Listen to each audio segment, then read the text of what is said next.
Jared with my boy Jay, and today we're talking about heart rates Yes, and where to find them and and how why to find them.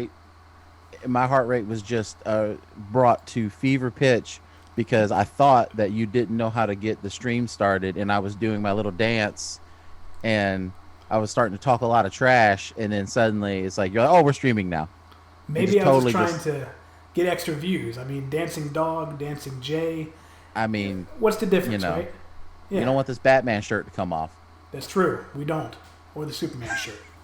So right now we're still a little closer to the fat side of the fat to fist side of things.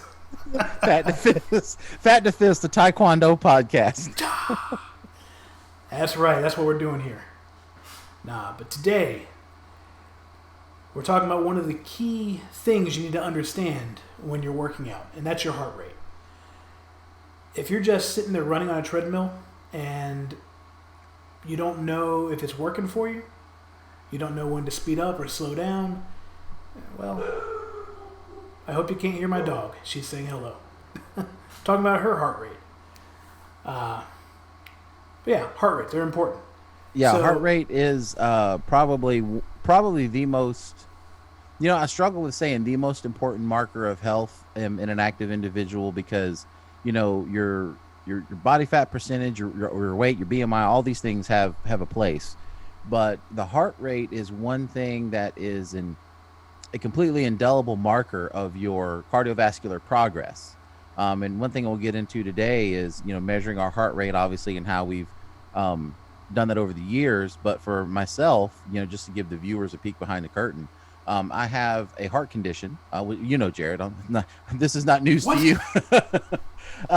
I have a heart condition called supraventricular tachycardia. And for those of you who are familiar with that, you know that sometimes I have a really abnormal heartbeat. Sometimes I have a really rapid heartbeat. So I have been measuring my heart rate just about every day for about the last 10 years. So I know exactly what my heart rate is pretty much all the time. I journal it, I keep track of it. And that's one way that I keep track of my progress or lack thereof, is by measuring my heart rate versus my activity level. So that's just one thing we'll talk about as we get into the meat of the show today. Right, and that's another thing with heart rates. It's not just when you're working out that you need to know these things. It's also very helpful to have a way to track your heart rate passively throughout the day. And we're going to talk about ways to track your heart rate as well. But the first thing to really understand, um, what happens as your heart rate goes higher? I figured I'd ask you a question while you're sipping your coffee. Yeah, yeah. Well, I got Professionalism. a mouthful of coffee that's raising my heart rate, so I can Yes, match your energy level. that's one way. So when we talk about the heart rate, heart rate is generally measured in beats per minute. So if you hear someone saying, "Oh, my heart rate is 70 or 80," they're talking about beats per minute. And that's a pretty simple thing for I think anyone to really be able to understand. You don't need to necessarily know about like your stroke volume, or anything else to really understand, the health of your heart as it relates to your heart rate. So I think one thing that people really need to understand when they're thinking about, well, what is a baseline for your heart rate? That's where it gets a little tricky because a normal heart rate can vary quite a bit. In an average healthy adult, anywhere from 60 to 100 beats per minute is normal. And in some cases, like if you've got like 55 or 105, that 60 to 100 is not like a black and white area. Anywhere in that range is going to be considered normal, depending on your situation, which is why it's so important for you to always get proper health care from a licensed and competent and qualified professional. Which we are For a not. which we are not. So that's why we talk about our journey. But 60 to 100 beats a minute. When I first got diagnosed with my heart condition, my heart rate my resting heart rate, which is important to note. Your resting heart rate is what we're discussing when we say heart rate. That's when you're just sitting still doing nothing, right? And my heart rate would hover around 105 or 110. And my doctor at the time was like, that's not good, But by the same token, your heart rate is so abnormal, it's going to generally skew a bit higher. And then when I say, okay, if my resting heart rate, if I'm at about 105 beats a minute, 110 beats a minute, Well, what's going to happen when I get on the elliptical or I start boxing or I start wrestling? My heart rate is going to go through the roof. And that's when it can get dangerous, because now all of a sudden your blood pressure becomes a factor, the stroke volume in your heart becomes a factor, and your risk of a cardiovascular attack or a heart attack, all those things become higher. If you have co-indicators or comorbidities like high cholesterol or high triglycerides or arterioscleral damage, like, and so, I know it's a lot to throw out there at once, but it all boils down to, what is your resting heart rate? How do you make it better? And the answer, like most things, is pretty simple. You need to consume less and do more. And how you get there is up to you, but lowering that heart rate is probably the thing that anyone can do, regardless of your health, regardless of your activity level, and regardless of any injuries you may have, because there's so many ways to do that passively. And there's a lot of indicators you can learn from having a higher than you should heart rate. A lot of times it's blood pressure related, fat related, things like that all affect it. But absolutely, you want to try to have it in a normal zone, which, as you mentioned, yours was not at that time. Yeah, I would. It's crazy because there would be times when my condition was really out of control. I would be at work, and I don't want to go in details about what I do, but my job is very stressful, and I'd be sitting there and I would check my heart rate on the app on my phone or just manually, and I'm looking at 130, 140 beats a minute just sitting still, which is so bad, Yeah, so bad. definitely And not good. definitely not good. Yeah, and fortunately, I think one thing that's probably helped me, I don't know, which has helped me probably save my life, is that my blood pressure has always been pretty good. Because if you have a heart rate that high, a resting heart rate that high, and your blood pressure is high, I mean, you're begging for a heart attack. Unfortunately, I didn't have that happen, and I don't think I will, because the path I've been on, my indicators are a lot better now than they were. But Jared, you mentioned cholesterol being one factor with heart rate. Last week, you talked about how you went on blood pressure medication or cholesterol medication, and then came off of it, right? Or was it blood pressure medicine? Blood pressure. It was blood pressure. Okay. Did you notice a change in your heart rate from getting before the medicine, on the medicine, and then off the medicine again? Well, I didn't notice it while I was on the medicine because I wasn't really on it that long. I was on it for about a month and a half, 2 months before I said, "This is Okay. ridiculous. I'm going to die driving to work." Um, what's the point of taking the medicine if you're just going to die some other way? Um, but I did notice just over time, as I brought my blood pressure down through exercise and eating healthier, my heart rate went from staying around the high 70s into the 80s most of the time, my resting heart rate, down into the low 60s, upper 50s, which Yeah. is a much better indication of my being a finely tuned athlete. Yes. As you are a finely Yes, tuned athlete, very finely. and that's kind of the thing when we're talking about pretty much any indicator of health: heart rate, blood pressure, body fat percentage, weight, BMI. Those big five key points. A thing that I think a lot of people may not really understand is that the number is important, and you need to know that. Well, what's more important is tracking your progress over time, because that tells you where you're going. So for me, I had actually, it was almost 8 years ago today. I had my first incident with my heart that put me in the hospital, and really put me on my ass. And my heart rate at that time, like I said, I'm hovering in the 110, 120, somewhere along in there, just sitting. And now my resting heart rate, on a good day, I'm in the low 70s. So, do I wish I was in the low 60s? Sure, of course, right? But compared to where I was just a few years ago, to be in the low 70s now is my walking heart rate. Feel pretty good about that. It tells me that what I'm doing is working. I mean, and I've lost weight since then and done other things, but if I go by my heart rate as kind of an indicator of how I'm doing, I find that it's generally pretty accurate, if I factor in my activity level and everything else.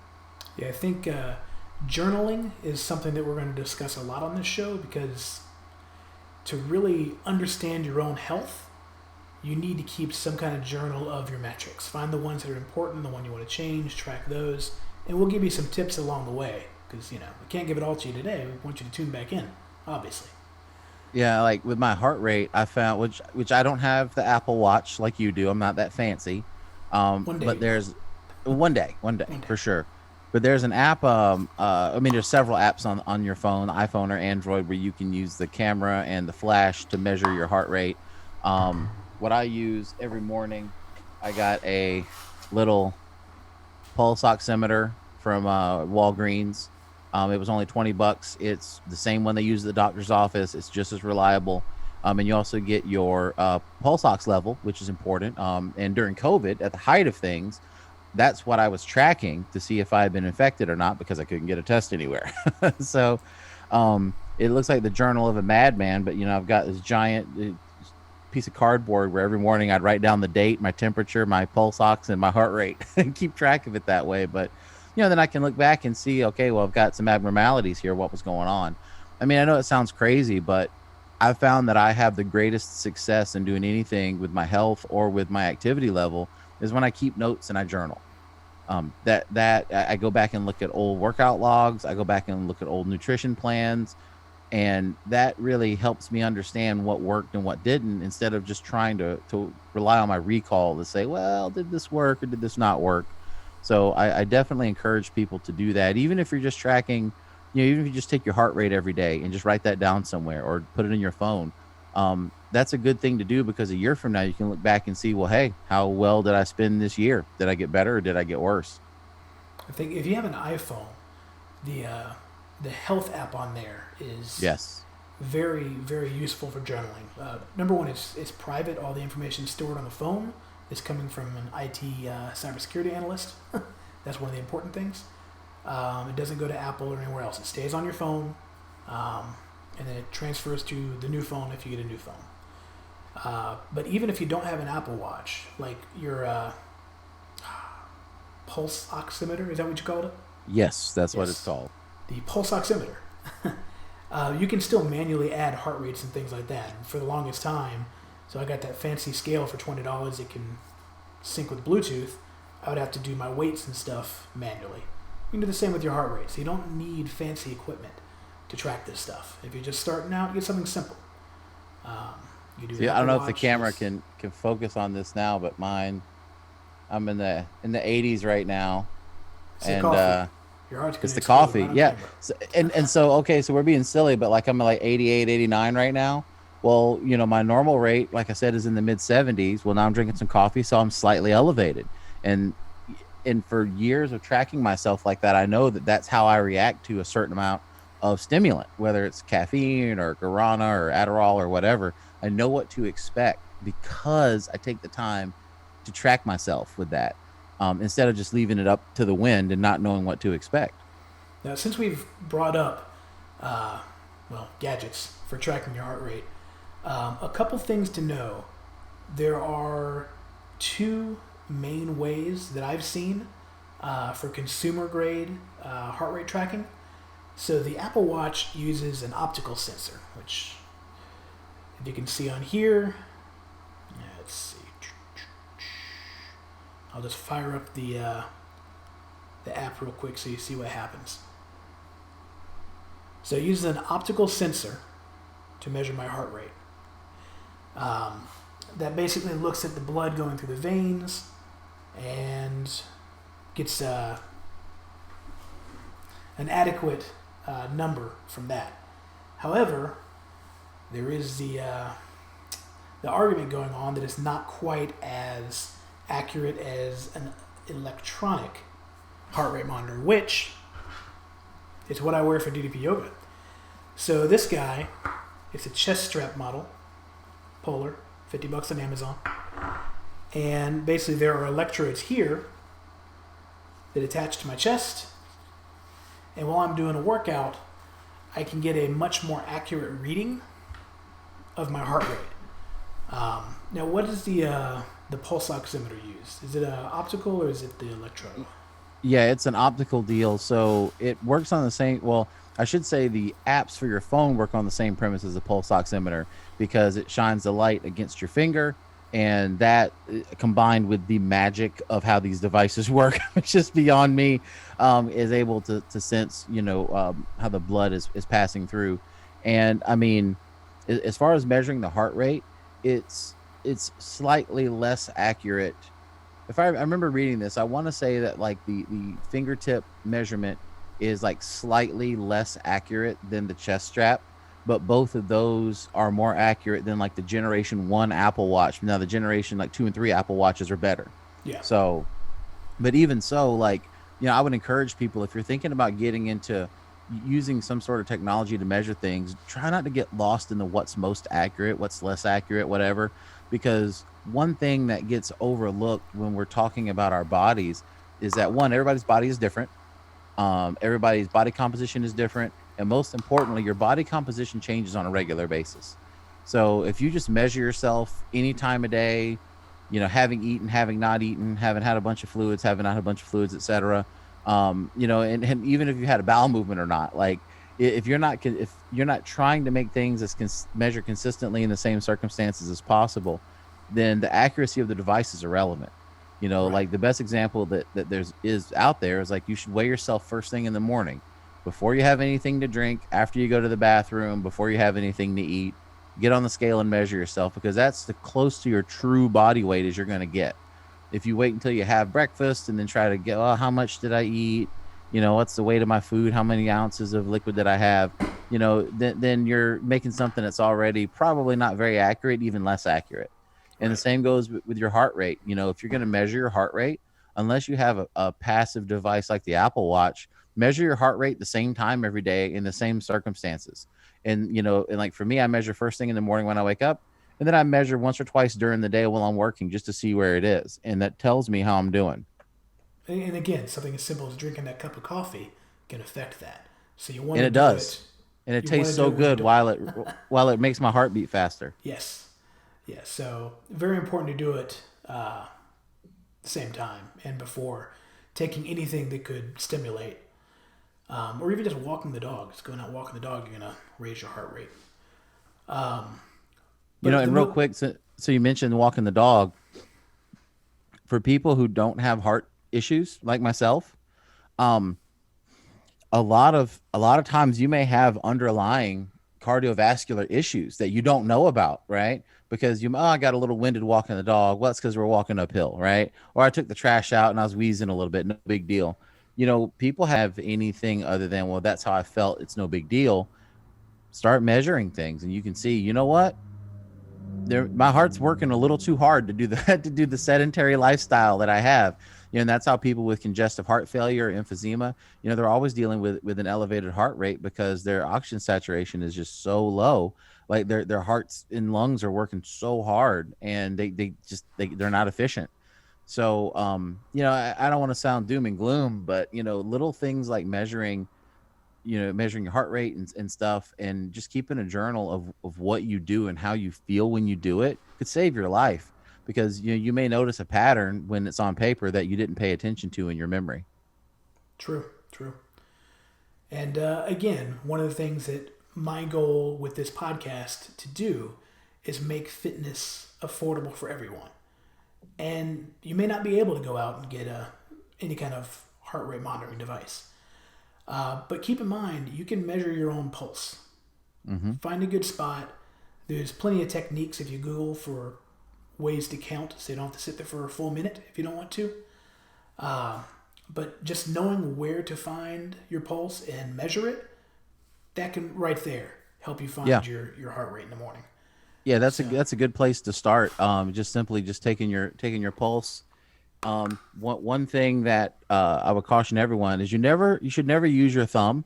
You should always use your index finger, your middle finger, because if you put your thumb up to your wrist to measure your pulse, you may get a reading that's slightly off, because your pulse will be going through your thumb also. So index finger, middle finger, right on the inside of your wrist.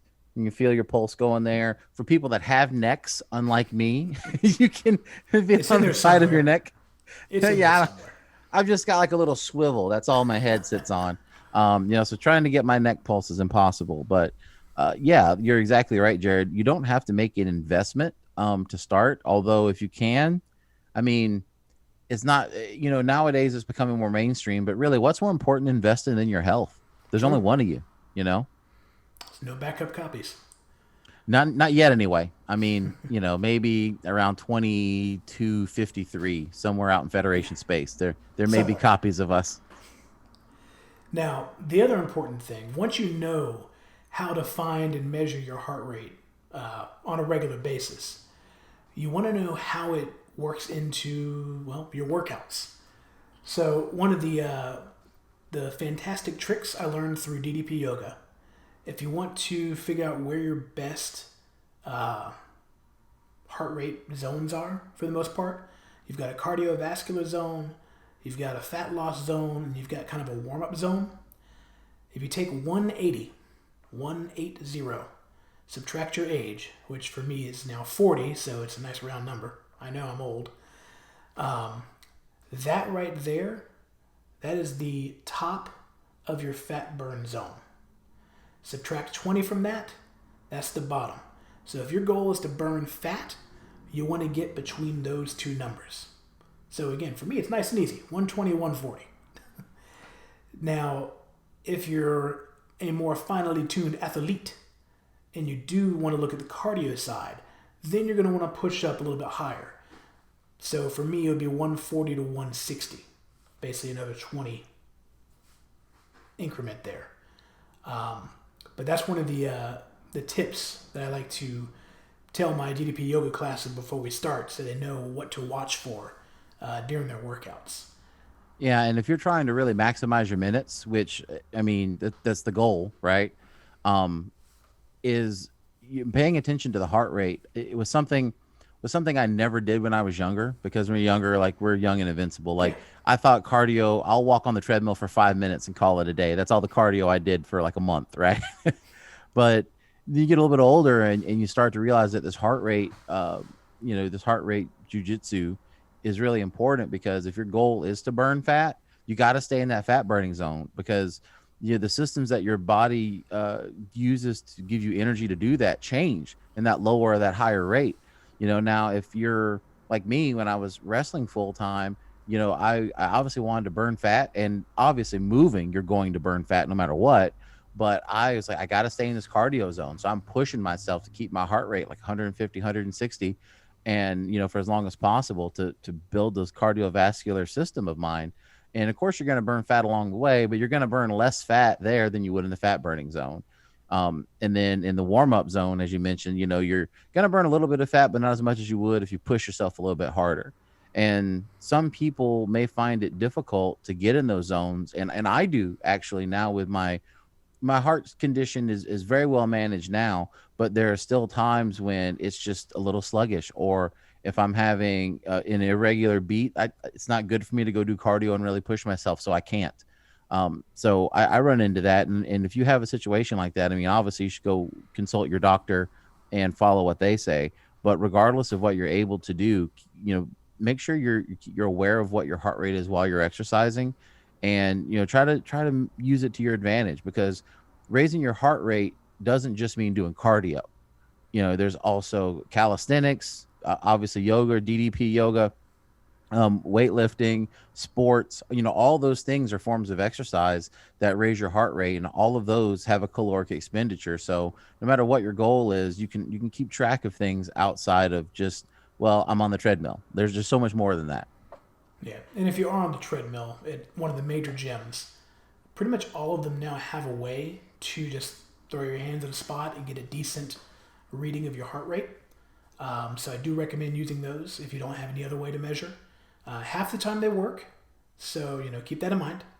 Yeah, and so I'm glad you mentioned that, because I was gonna say those, like the treadmill heart rate readers, are notoriously inaccurate. Yeah, But the trick is, if you're going to the same gym every day and using the same machine every day, it's going to be inaccurate to the same degree every day. yeah, So, maybe it's saying you're 115 or 116. Well, maybe you're actually like at 110, but you can still judge the percentage higher or lower you get from day to day because it's the same set of circumstances Exactly. and the same equipment measuring you. And that's what matters the most is the progress over time as opposed to the initial readout. Right. So, if somebody was looking at, I don't know, say long distance running, what would you tell them to try to do with their heart rates? I'd say find a different hobby because running sucks. I No. agree. Running is for Um, when you're being chased. Oh man, no, I'm just jealous because my knee has degenerated to the point now where doing any kind of cardio is a task, and I so envious of people who run. I know I'm one knee replacement away from being able to run again. I'm just not looking forward to that process. But no, seriously, for anyone who's looking to be a long distance runner, that is a unique situation because you actually really want to preserve your heart rate because it's going to be going for a long time. And if you're doing distance running as opposed to sprinting, um, you don't want to be on that upside of your heart rate. So you have to really understand what your baseline is and how that baseline changes over distance and over time. If I had someone that says they were wanting to get in shape for that, I would start saying, hey, let's measure, what's your heart rate up to a mile, 2 miles, 3 miles, how is it changing after a certain amount of time? How's it changing after you kind of hit that wall? Is it going up? Is it going down? Do you have any underlying situations?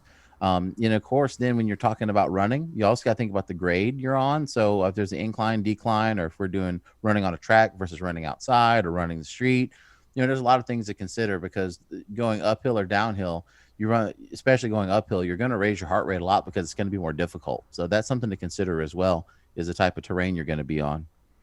And I think you did better at answering this than me because you've been in Maybe the not. fitness a little bit better or a little bit longer. Um, why would why would having the higher heart rate not be as good for fat loss? Um, Now I'm not a doctor like Lane Norton. Okay, Right. so No degrees just here. well, not no no no no no No no medical degrees, degrees. no medical degrees exactly. So when trying to think of a way that this makes sense.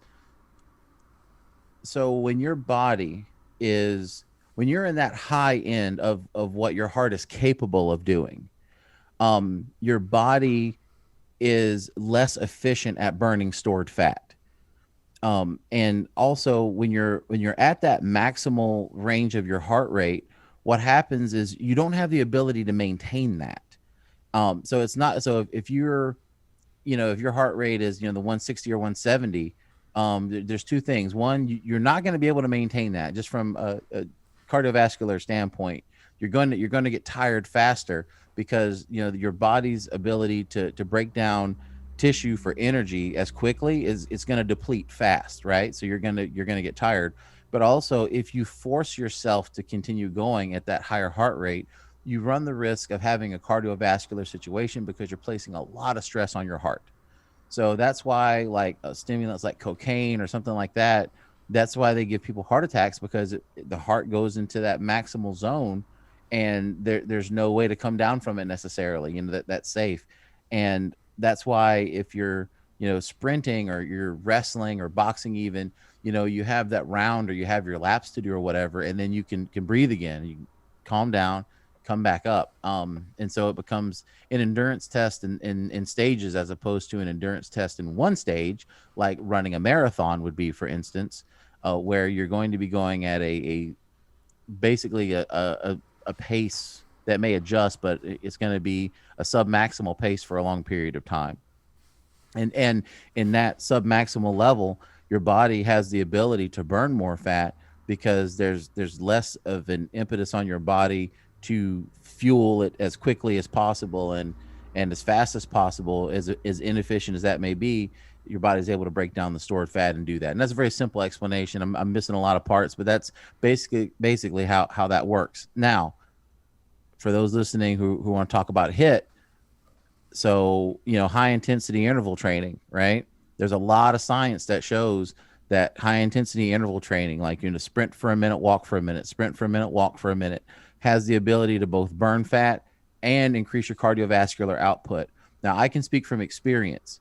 for me, before I had my heart attack, hit was all I did, because I would sprint for a minute, walk for a minute, sprint for 30 seconds, walk for 30 seconds, whatever, right? Now, for me personally, since I had my heart attack, the sprinting can be a bad idea, because if my heart gets in that high range, sometimes it don't come down, and then Yeah. I'm in trouble. Okay. Um, so I tried to not really push myself to that degree, because it's bad for me. That being said, especially if you're training for a sport, hit might be the way to go. But the beauty of hit is, let's say, and here's what I would prescribe to anyone that wants to be a wrestler, because this is what I would do.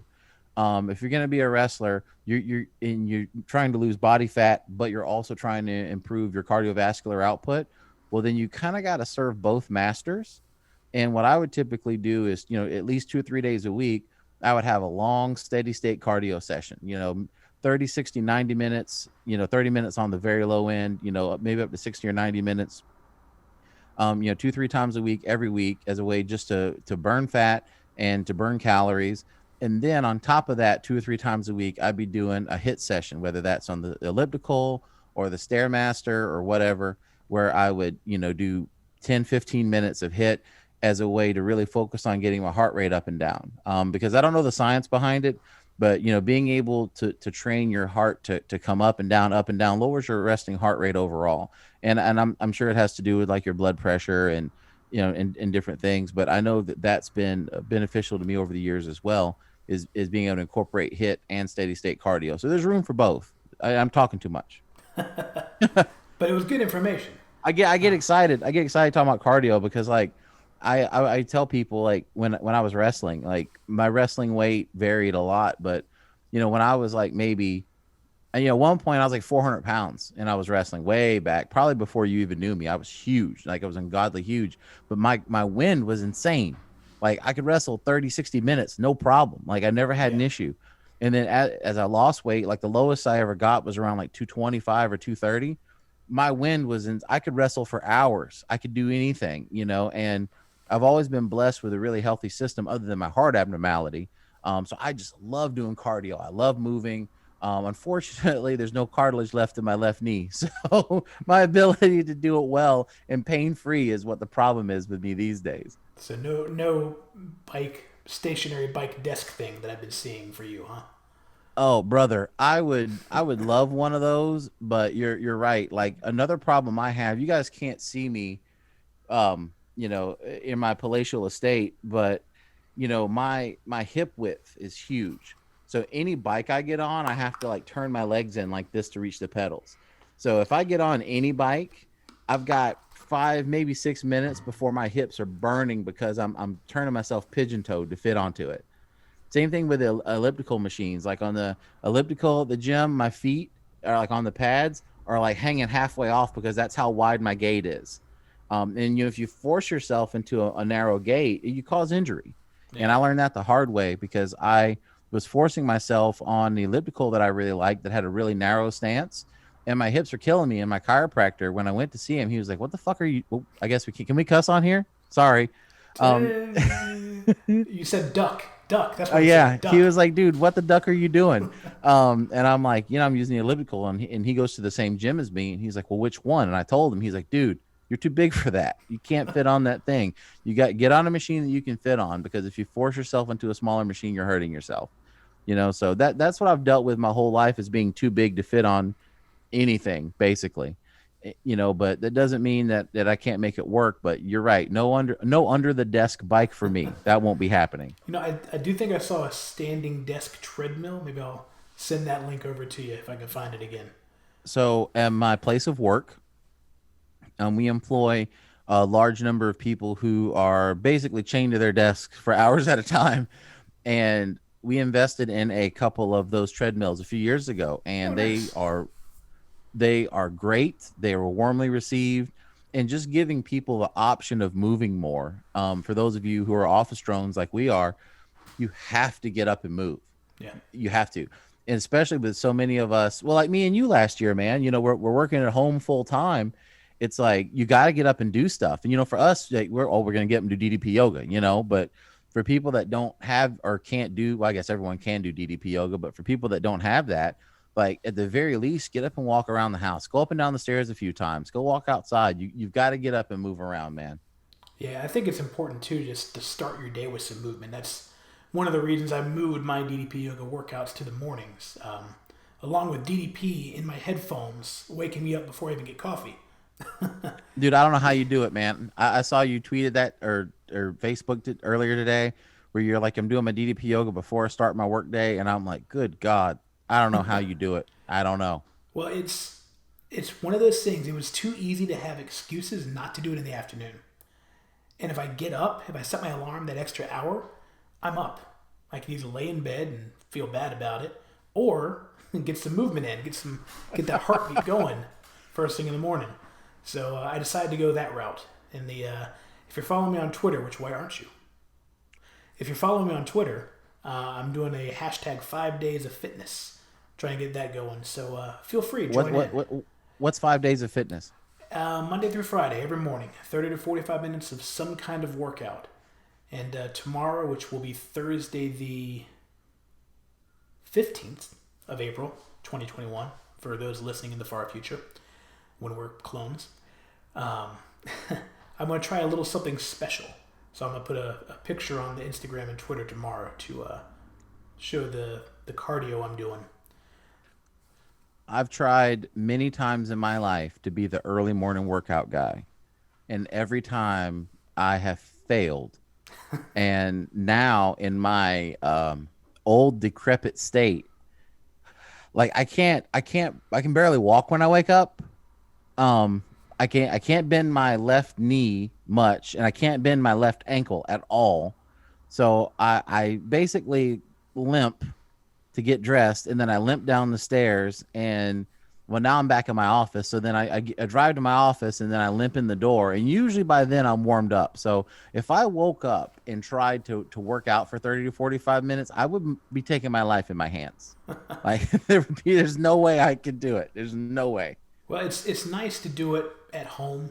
I've tried working out in the mornings at a gym, and I don't know, that's too much extra work. You had to carry extra clothes with you to shower. Nah, not right now. Yeah, and that's one thing. Like I don't know how much we talked about this last week, but and I mean, and we're here shilling for DDP. It is what it is. DDP preaches that you got to make it your own. And not just the DDP yoga workout, but everything. I am a licensed level 1 DDP yoga instructor. Just throwing it out there. You have to make it your own, and you have to take control. And when I was training for my first strongman contest, what I ran into is in the afternoons, there's so many people in the gym that I can't get to the equipment. So I'm like, I'll come first thing in the morning when no one's there. And I had some really good lifts, and I had some great training. But the problem I ran into is I basically push myself in the morning, and then I'm dead the rest of the day, as opposed to getting through the day and then pushing myself at the gym, and then I just go to bed or whatever. And I found that no matter what the benefit is to working out early in the morning, it's just not for me. I will fail every time. The thing I learned, because it's really easy for me to do like an hour-long DDP yoga, or I'm in the fat burn and the cardio zone for 90% of the time. It's really easy for me to do those in the afternoons, but I'm dead the next day, and I usually come up with some excuse not to do it the next day. In the mornings, I'm doing more moderate workouts, so 30 to 45 minutes. I'm in the fat burn zone probably 75 to 80% of the time, instead of the full time. And once you learn about engaging the muscles, things like that, which we'll talk about one of these days. Once you learn about that kind of stuff, you can control your heart rate a lot more in those kind of workouts. But I've learned that doing those slightly shorter, slightly less intense workouts, it's easier for me to just go ahead and do it the next day. It's a lot harder for me to justify skipping a day on those. So, something to think about if you're going full speed for those morning workouts and don't like doing it afterwards. Yeah, it sounds like you and I are just opposite sides of the coin. Because for me, if I got up in the morning, like I don't know how to describe it, it'll sound insane, but if I get up in the morning, I force myself into the gym, and I'm barely awake. Usually by the time I'm good and warmed up, my workout's over. And I got to go to work, and then I'm sweaty for like 5 to 6 hours. The sweat just never stops. And then I'm in a bad mood. And then after work, I'm like, well, what do I do now? Because the ritual of going to the gym after work has just become part of my life over the last 40 years. And I think for me, like the act of getting dressed and going to the gym in the afternoon when there's still sun out and it's warm and there's people, I think that has almost become like a catharsis for me, as opposed to trying to avoid the crowd and go late at night or early in the morning. Like I feed off of the energy in the gym. And for me, that's what I know that's what I need. Not everybody, some people actively avoid that at all costs. But for me, I need to be in there. Yeah, like you hate it. And I go in there and my first thought is like, if I see anybody lifting good weight, I'm gonna go and try to outlift them. Like, and then that's what it becomes for me. Is like I have to outlift them. I have to be strong. I have to do one more rep than they do. And of course that's just BS, but it gets me going, and that's what I need. You're talking about the game for the Wii that you're getting. Oh God, I forgot the name of it. Oh, I'm sorry. the Ring Fit Adventure. Ring Fit Adventure. Yeah, Yeah. that's And not the you're like, surprise for tomorrow. are you being sarcastic? No, that's coming in like Saturday. I've got a different Okay. surprise for tomorrow. And you're like, well, it makes fitness fun. And I'm like, uh, like I hate people. Like on the one hand, I hate people that say fitness should be fun, but then I also understand that when I'm lifting weights, that's my fun, you know. Yeah. And I think that it's easy to forget that like maybe you need a game or something competitive to keep you going, whereas I just need the weights, and that's my own competition is me. And there's nothing wrong with either one. Like it's all the same impulse. It's just that the way we get there is different. I think because you've been in the gym so long, it's part of your personality. Totally. Like me, I've eaten Absolutely. cake for so long; it's part of my personality. But I mean, a lot of people that I'm hoping to reach with this podcast, they don't go to the gym all the time. They're scared of the gym. They don't know what to do working out at home. So, if I recall, you were still working for a major video game retailer around the time that the Wii Fit came out, Oh God, 07, 08. dude. I knew so many people that had Yeah. never set foot in a gym. Even to this day, they've probably never set foot in a gym. But that came out and they're like, oh my God, this is amazing. And they use that for workout. Dance Revolution. One of my roommates, when that was big in 2003, 4, she wasn't a big workout person, but she would set up the Dance Revolution every morning, and she would do that for about 30 minutes. So there are cases when making fitness fun is advantageous. So you mentioned the Wii Fit, and dude, like there's nothing I could say to explain how insane the Earth was for Wii Fit. And as a fitness minded person, I we would have people like old lady, not old lady, but like moms, right? And your typical slightly overweight, Karen haircut, box wine drinking, middle aged lady, right? Would come in and say, "Hey, what Wii accessories do you have that I can work out with? Here's what I have." And as opposed to just helping someone find a video game to like sit around and waste their time on, I was able to help people find things that would help make them healthier. You know what I mean? Yeah. And the Wii really changed the game. Like I think maybe 100 years from now, when we look back on fitness trends of the era, I think we're going to see that the Wii, it really brought people into saying, well, I can work out at home. It's not threatening and it's not intimidating, and all my progress is right there for me.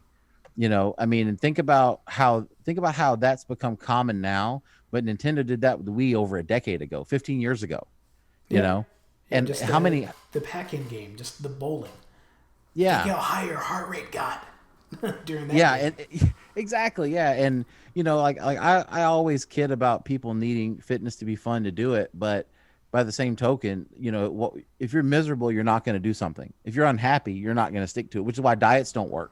Diets Yeah, don't work because no one wants to think about what they can't have. People want to focus on what they can have or what they like can cake. do. Like cake. Yeah. Moderation. That's the it, key. it everything in moderation, and exercise too, because you can't be a zealot for exercising and starving yourself and working too hard and doing unhealthy things, because all you're going to do at that point is make your health worse, regardless of what the number on the scale says. So, I mean, bringing it back to the heart rate, which is where we started, moderation is the key. As we talk about the fat burning zone, the cardio zone, and the warm up zone, at the end of the day, there's room for all three of those zones in your training, depending on what your goals are. But if you spend all your time in one, you're going to not get the benefits of the other. So moderation for everything. And I think that's where we find our greatest success is in only pushing when we need to, not because we think we have to. Exactly. Well, I think that's a good place to leave off for this week's episode of the Fat to Fit podcast. So remember, keep an eye on those heart rates. Check out Apple Watches. Check out chest straps. Check out the $20 pulse ox. That's the $20 pulse oximeter from Walgreens that comes with a carrying case. That's all you need. That's all you need. And also, you can just check your pulse. And you can also, if you want to get your heart rate up, you can check me out at 5 for the Road music podcast at the number 5fortheroad.com. Also on Apple Podcasts and Spotify. As are we. Do you have any album recommendations before we go for getting that heart rate up in the gym or driving to work or wherever? Okay, so don't get your heart rate up driving to work, okay? So maybe a little Jackson Browne or some classical music on the way to work so you come in with some serenity. But on the way to the gym, that's when you need your Motorhead. That's when you need, for me, Motorhead, Thin Lizzy, and Dio. That's my workout. That gets me to the gym. Like that's about it every day. Like I got 3 cuts, and that's what gets me to the gym. Well, my Mizark will show, but walking into the gym, I've got my wrestling themes playlist. I'll just hit shuffle and see what comes up. Sometimes I'll get an awesome choice like the Shield theme or Jeff Jarrett. And then sometimes I'll get the Macho Man Elizabeth wedding theme. I've got to skip those. So that's going to bring you down. Yeah, you got to be careful. One day we can talk about workout music because, that the mood you create, man, mindset's everything. Mindset is everything. And whether you're competing or wanting to compete or just trying to get in better shape, there's so many things you can do and so many techniques you can use to visualize your success and to help you visualize your success. I think it's probably the one tool missing from a lot of people's tool chest. Absolutely. Well, I think that's a good spot. So until next week, let's try to be a little less fat and a little more fit.